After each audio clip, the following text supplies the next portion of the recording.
All right. Hello, everyone.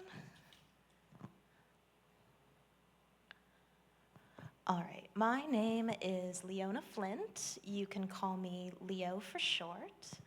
I am a Cats Plus resident and game developer from Austin, Texas. My first game was called Apothecary. I released it as a solo dev on Steam, and now I've put together a small team, and we're working on our next game, which is a platformer called Red and White. You can try it here at Fantastic Arcade. We have a little booth. Please do stop by. We do have stickers. So, when I was growing up, I did not have much in the ways of technology. We had one family computer, a Generation 5 iMac, and a landline telephone. This meant that we spent a lot of time playing outside, splashing in puddles, which I'm sure made my parents extremely happy. But I did have one problem. You see, I loved playing video games, but I didn't really have any way to play them. That was until one day I stumbled upon a magical website called armorgames.com, and the whole world just opened up to me. You see, I have always loved Flash games ever since I was little. I love how simple yet satisfying they are. I love how you can just tell that every single art asset, even if it's at a low resolution, was handmade by someone who was just so passionate about what they were doing, how they could just believe in themselves no matter what. Some of the most major players today in the video games industry got their start as Flash game makers. And I love going back in time and looking at those bones without the muscle or the skin. Fast forward 15 years, and suddenly I'm a game developer myself, working on, as I mentioned, my second title called Red and White. So, Red and White is a 2D platformer where you play as two characters called Red and White. White has the ability to go inside enemies and control them briefly from within before exiting. But she has to escort her little baby brother, named Red, across the level. Now, obviously, if a toddler comes into contact with horrific enemy mutants, that's like a non-starter. So the solution is to throw him overhead like a football, while White does her thing and dispatches with the mutants. So I came up with this idea, and I made this prototype, which, it was fine. It was a little rough. Definitely not my final vision. But this prototype, in combination with some design documents, some other ideation, led me to an incredibly generous investor who gave us a small amount of startup funding, which actually enabled me to pay a team to help me turn this into a fully fledged vertical slice, which was just so exciting, and I was so grateful. But I was also terrified because I had never done anything like this before, and I had no idea how to even start. So I'm staring at this prototype, and I'm going, oh my God, how am I gonna do this? And then suddenly it hits me while I'm looking at this. I go, wait a second. This thing is basically a Flash game. I love Flash games. So if I want to turn this Flash game, quote unquote, into a quote unquote real game, I should look to other Flash games and how they did it. So today we're specifically going to look at Phoenotopia, which is one of my favorite Flash games. It was released on Newgrounds in 2014, and then in 2021 they released a full remake on PC and console. So when comparing the two versions, the first thing that everyone immediately notices is, of course, the graphics, right? There is this incredible difference between the original 2014 version and the full release, right? Gorgeous lush pixel art, very detailed backgrounds. So I go, okay, great, easy enough.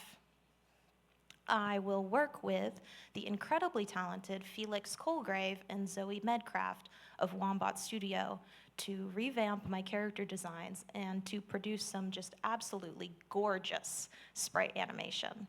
They were absolutely wonderful to work with. Please do check out Felix Colgrave's YouTube channel and Wombat Studio. They have a YouTube channel and a website as well.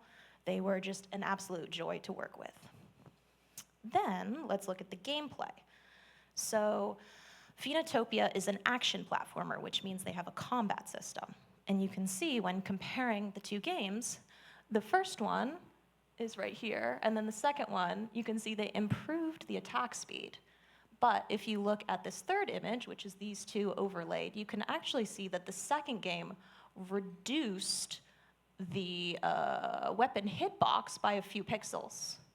And this meant that you had to be incredibly close to an enemy in order to hit them, which often resulted in a very high level of difficulty and a lot of accidental hits being taken, which didn't feel super fair. And there actually were some negative reviews of Phoenotopia Awakening upon release, being like, this game's too hard.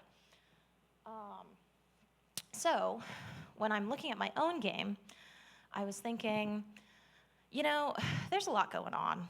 There's this little guy you gotta throw everywhere. There's all these monsters around that you can go inside. And I realized that it shouldn't be the gameplay system itself that causes the difficulty. You're already asking so much of a player to engage with and to learn the gameplay system that the system should be as easy as possible. It should be the obstacles and the enemies that the player uses the system to get around that cause the challenge rather than the system itself. So this led me to change the throwing mechanic. In the original prototype, I had it so that if Red touched the ground after being thrown, he would die. Which, if you think about it, makes sense. Like, if you throw a toddler and then you don't catch him, like, that's not good. But as you can see, it resulted in this incredibly sort of precise, railroady, and linear gameplay, which is sort of fun once you've gotten the hang of it, but it doesn't allow for a lot of creativity on the player's part. So I go, okay, lesson learned, let's change it up. So I rebound the throwing key to the mouse to give the player more control over the throwing. I extended the collision hitbox for the catching to allow for more fair, quote-unquote, feeling gameplay. And I focused more on clever level design in order to bring out that challenge instead of having the challenge come from just catching Red in the first place. So when I was reading the Phoenotopia development blog, I saw something that game developers are all too familiar with, try not to scream at this next slide, the all too terrifying scope creep. There he is, in the flesh. There were hundreds of little things that added up to years and years of extra development time. Some of these features were absolutely necessary, but some things, like the story, I felt like actually slowed the game down. So let's take a look. So here's the original 2014 Flash game. This is a section of the main quest where you basically talk to an NPC, you unlock bombs, and then you reach the dungeon, kill the final boss, done. The whole thing took me about half an hour. When looking at the remake, you can look at the same quest, which actually has 3 or 4 subquests inside of it, which involves a lot of walking around and talking to people, instead of maybe extra puzzles or combat. And this same section took me about 2 hours of gameplay time to beat. So, okay. So when it comes to Red and White, this means that I should sit down ahead of time and take extra time to figure out exactly what I need to do, exactly how long the level's going to be, exactly what needs to happen, which mechanics, a sprite list, which I'll go over with all team members, and just really nail it down and make sure I have exactly what I need to actually make this thing, but not an asset more. So the big reveal, how did it go? Oh yeah, I missed a slide. So the other thing that we decided not to do, in the words of Edna Mode, was of course, no slopes.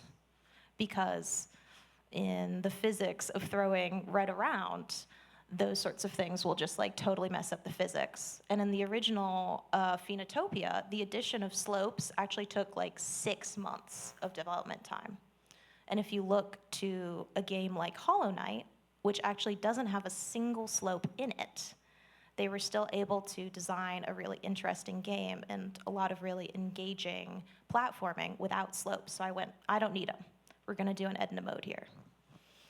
All right, now to the results. So when comparing the two, I just feel very satisfied with what happened. I think the new vertical slice feels very good to play. The controls are very smooth, and we implemented everything that we came to do. Every mechanic is there that I wanted to add. The characters have all of the sprites they need to look fluid. It feels so satisfying to compare the two back to back. We did it on a reasonable timeline of about 6 months total. And I am extremely proud to say that we also came in under budget, which I am just so delighted to say. I'm just so, so proud of that. I would like to say thank you so much to the Museum of Human Achievement for this incredible opportunity. My name, once again, is Leo Flint. My company is called Forget Me Not Games. My game is called Red and White. Please come by our booth and say hello. And thank you so much for your time.